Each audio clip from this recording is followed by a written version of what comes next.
SEO Social Science YouTube channel, your study guide.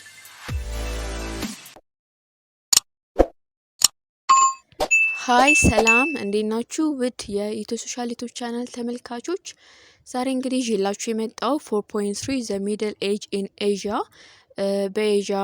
የሚገኘው ሚድል ኤጅ የመካከለኛው ዘመን ምን ይመስላል ማለትም በኤዥያ አህጉር በመካከለኛው ዘመን የተከሰቱትን ታሪካዊ ክስተቶች የምናይ ይሆናል ማለት ነው እና ለዚህ ዩቲዩብ ቻናል አዲስ ከሆናችሁ ሰብስክራይብ፣ ላይክ፣ ኮሜንት ማድረግ እንዳረሱ እንዲሁም ይሄ ቪዲዮ ከጠቀማችሁ ለጓደኞቻችሁ ሼር ማድረግም እንዳዘነጉ እንዲሁም በተጨማሪ ቪፒኤናችሁን ኦን አድርጋችሁ ብትመለከቱ ለኔ ይጠቅመኛል ማለት ነው እና ወደ ትምህርታችን ስንገባ እዚህ ጋር ምን አለ learning competencies after learning this section you will able to ይሄንን ትምህርት ከተማራችሁ በኋላ እነዚህ ነገሮችን ማብራራት ይጠበቅባችኋል። identify the contribution of Islamic civilization to the world የእስላማዊ ስልጣኔ ለዓለም ያበረከታቸውን ጥቅሞችና አስተዋጽኦችን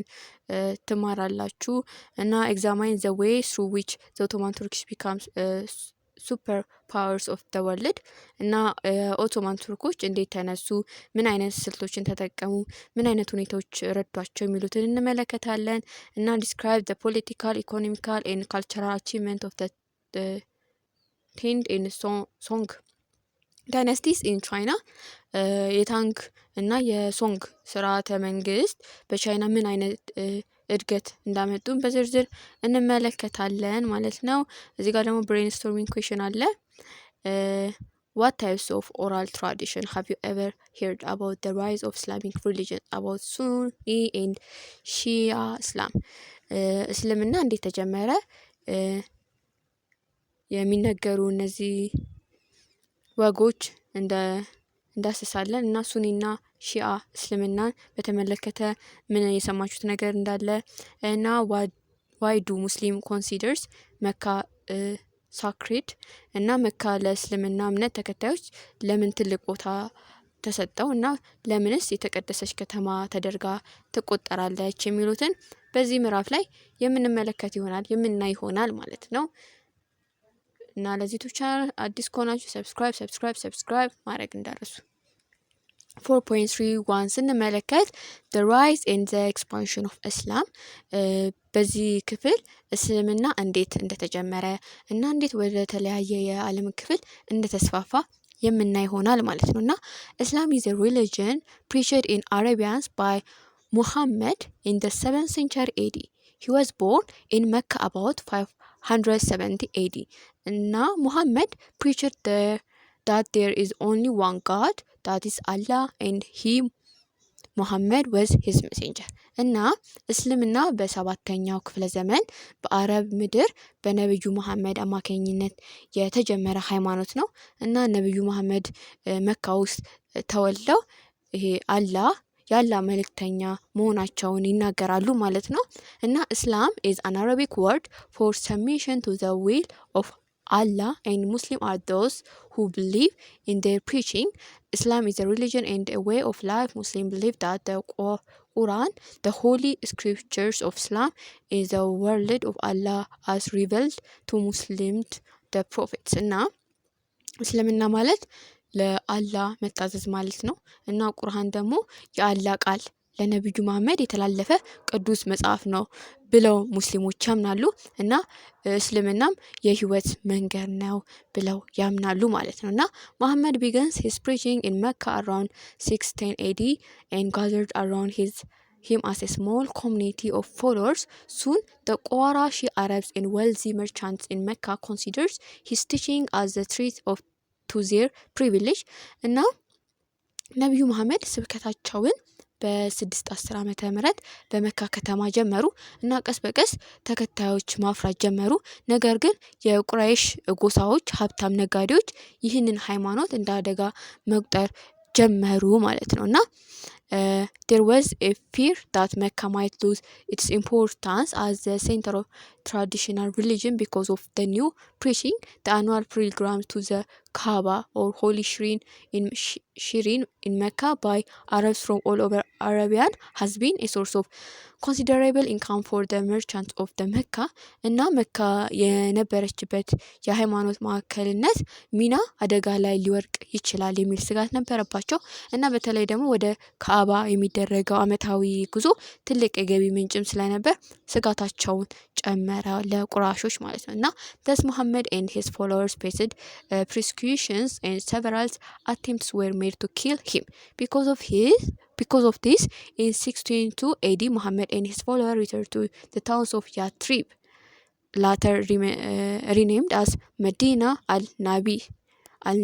Medina al-Nabi ፈተና ላይ ትመጣለች or city of the prophets or መዲና እና በዚህ ምክንያት ነብዩ መሐመድ እና ተከታዮቻቸው ብዙ ችግሮች ገጠሟቸው እና እነሱን ለመግደልም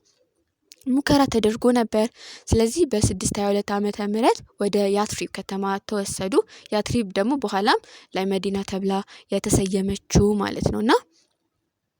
this event is known as hijra or retreat and the Muslim era date from the hijra by which 622 becomes a years one in the Islamic calendar እና ይሄ ወደ መዲና መሰደድ ወይም ሂጅራ በመባል ይታወቃል እና የሂጅራ ዓመት 625 እንደ አውሮፓውያን አቆጣጠር የእስልምና ዘመን መቁጠሪያ የጀመረበት ዓመት ነው ማለት ነውና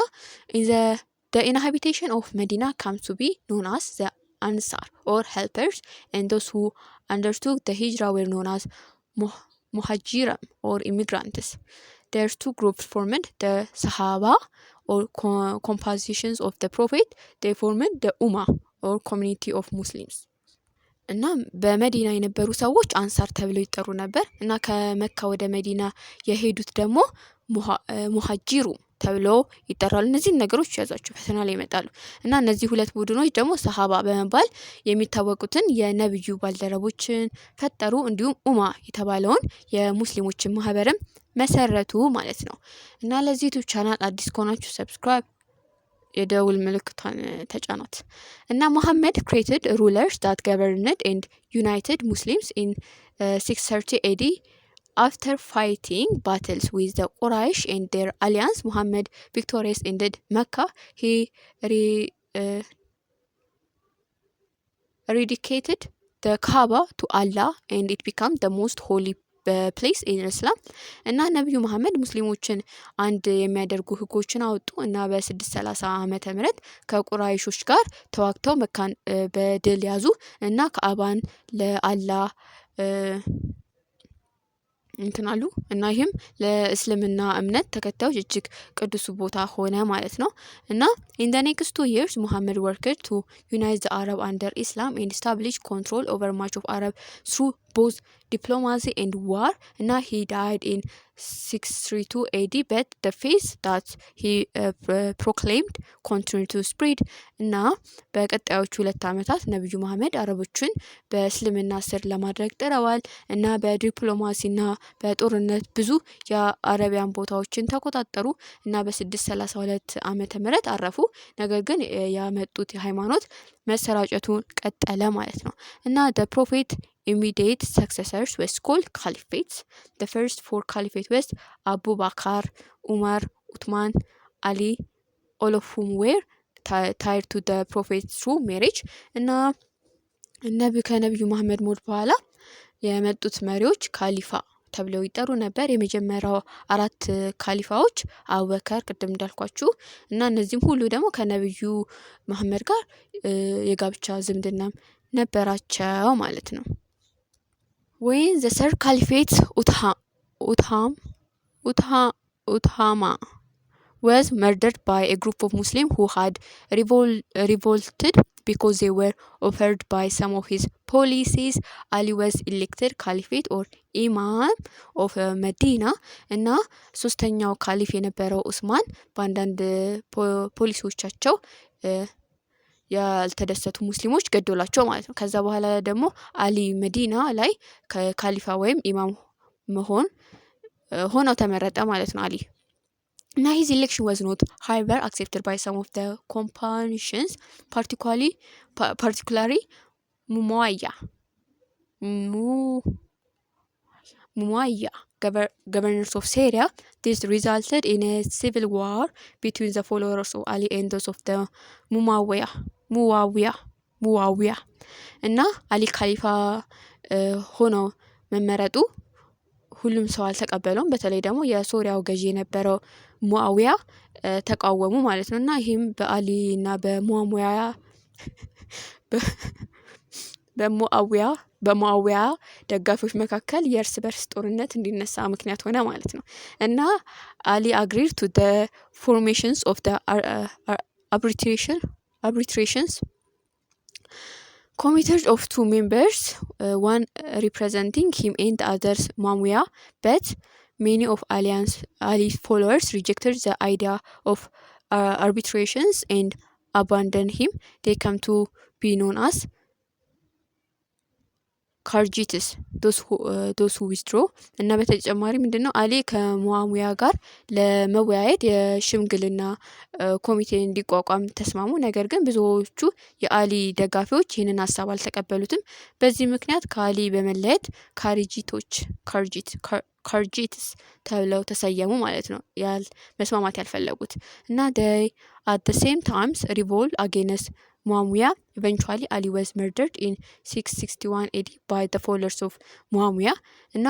ካርጂቶች በሙአዊያ ላይ አመጹ። በመጨረሻ አሊ በ661 ዓመተ ምህረት በሙአዊያ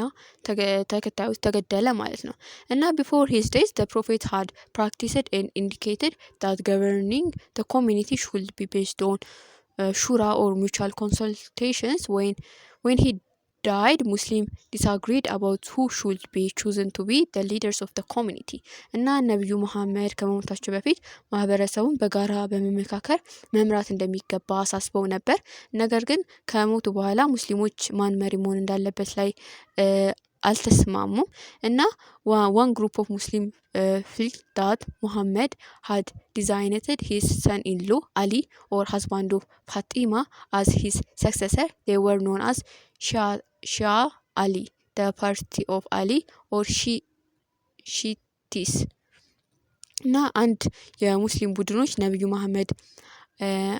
አማሻቸውን አሊን ተተኪ አድርገው ሾማል ብለው ያምኑ ነበር እና እነሱም ሺአ ተብለው ይጠራሉ ማለት ነው። እና ሺቲስ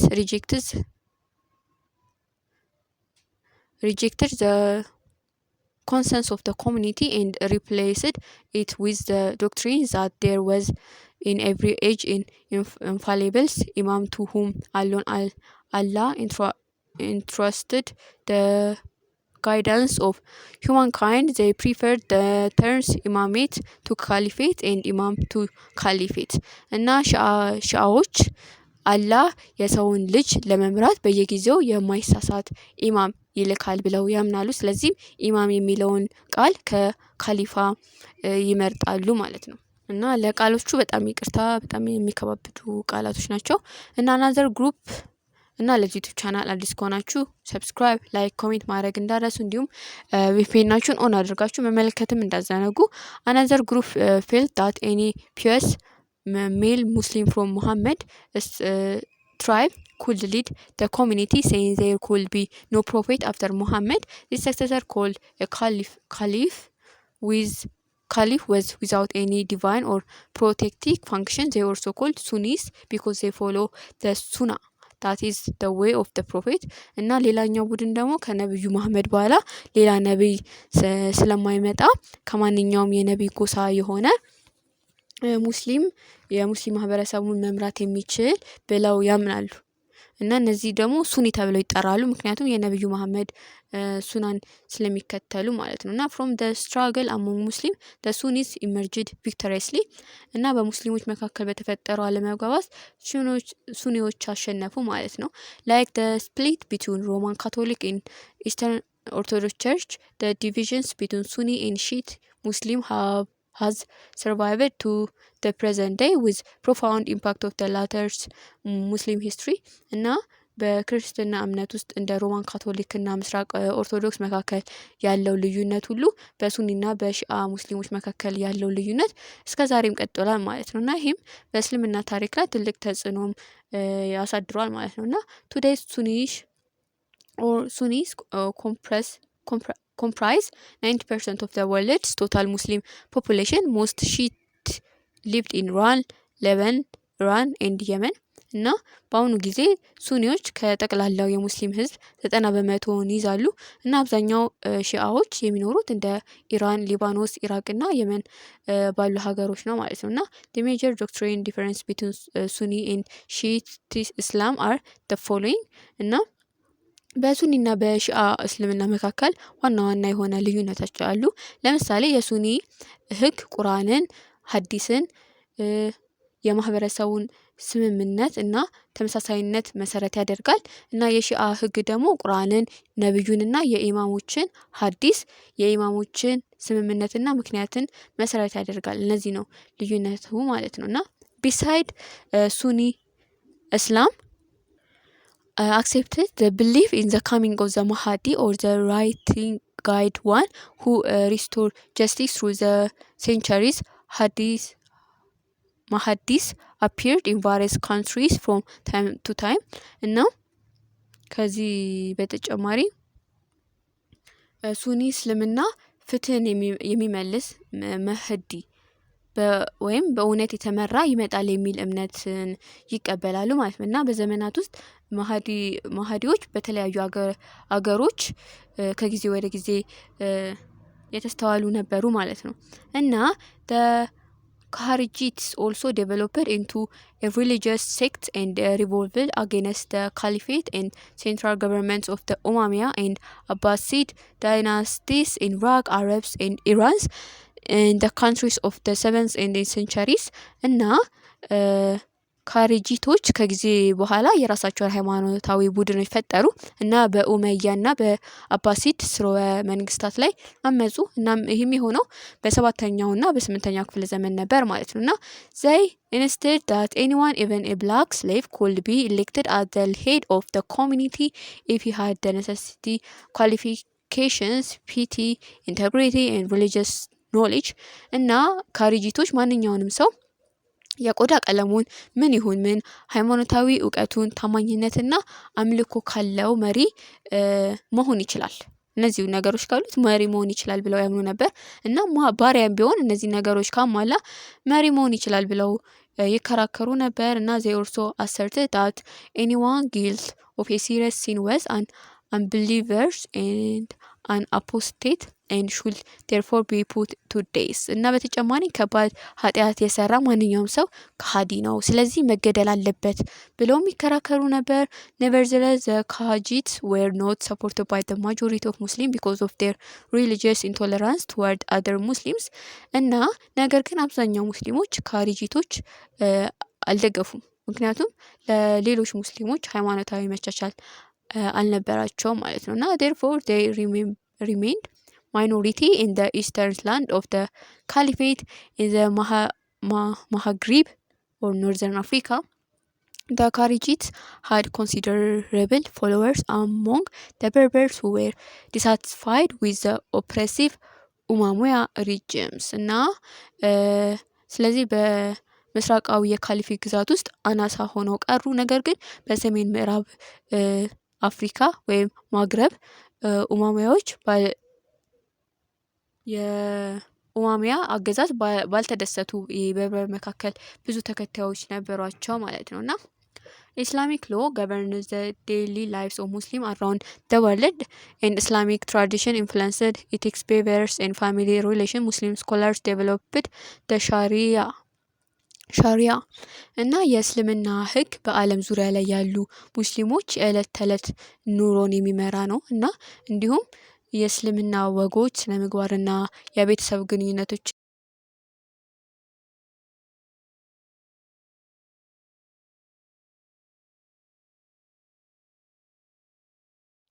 The term Sharia refers to a body of Islamic law that includes the interpretation of the Quran, example of behaviors from Muslims' lives and Muslim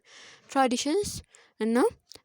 ሸሪያ ማለት የእስልምና ህግጋት ስብስብ ነው እና ይህም ቁርአንን መተርጎም፣ የነብዩ መሐመድን ተግባራት መከተል እና የሙስሊም ወጎችን ማክበርም ያካትታል እና ይህም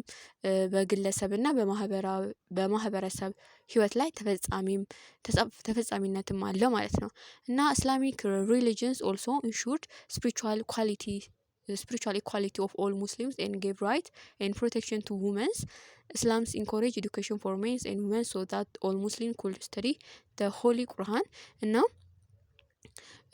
የእስልምና ሃይማኖት ሁሉ ሙስሊሞች በመንፈሳዊ እኩል እንዲሆኑ አድርጓል እና ለሴቶችም መብቶችን ሰጥቷል እና ወንዶችም ሴቶችም ቁርአንን እንዲያጠኑም ትምህርት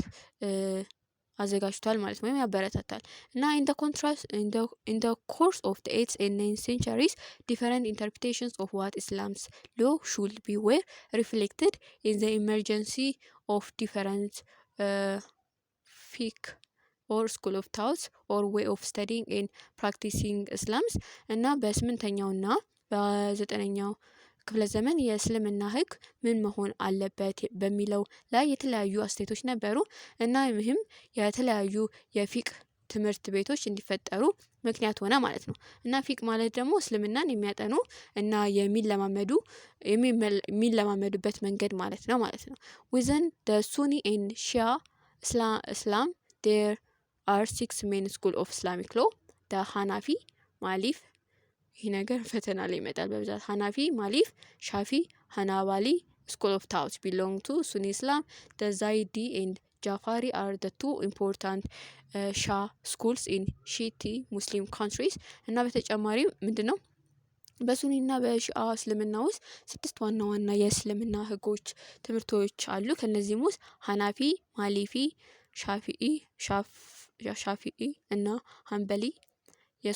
የሱኒ ሲሆኑ ዘይዲ እና ጃፋሪ ደግሞ የሺአ ትምህርት ቤቶች ናቸው ማለት ነው እና the Hanafi schools is dominant in Turkey, Syria, Iraq, Central Asia and Northern India, Pakistan. The Maliki school have followers in Northern Africa, Muslim Spain and Western and Central Sudan. እና የሐናፊ ትምህርት ቤቶች በእነዚህ ቦታዎች የሚገኙ ወይም በስፋት የሚታወቁ ሲሆን የማላፊ ትምህርት ቤቶች ደግሞ በእነዚህ በሰሜን አፍሪካ፣ በስፔን፣ በምዕራባዊ መካከለኛ ሱዳን ተከታዮቻቸው አላቸው ማለት ነው እና the Shafi school is founded in area along the Indian Ocean from South Arabia and Eastern Africa to Indonesia. The Hanbali was formerly dominated in Syria and Iraq, but now it's restricted only to Saudi Arabia. እና የሻፋኢ ትምህርት ቤት ከደቡብ አረቢያና ከምስራቅ አፍሪካ እና እስከ ኢንዶኔዥያ ባሉ የህንድ ውቅያኖስ ዳርቻዎች ይገኛሉ። የሐናቢ ትምህርት ቤቶች ደግሞ ቀደም ሲል በሶሪያና በኢራቅ በስፋት ይተገበር የነበረ ቢሆንም አሁን ግን በሳውዲ አረቢያ ብቻ የተገደበ ነው ማለት ነው እና ለዚህ ዩቲዩብ ቻናል አዲስ ከሆናችሁ ሰብስክራይብ፣ ላይክ፣ ኮሜንት ማድረግ እንዳረሱ እንዲሁም ቪፒኤናችሁ ኦን አድርጋችሁ መመልከት እንዳረሱ ምክንያቱም ይሄ ነገር ለኔ ይጠቅመኛል ማለት ነው እና ኢትዮጵያ the Shafi and Hanafi school of Islam law are dominant. እና በኢትዮጵያ ውስጥ የሻፊኢ እና የሐናፊ የእስልምና ህግ ትምህርት ቤቶች በስፋት ይተገበራሉ ማለት ነው።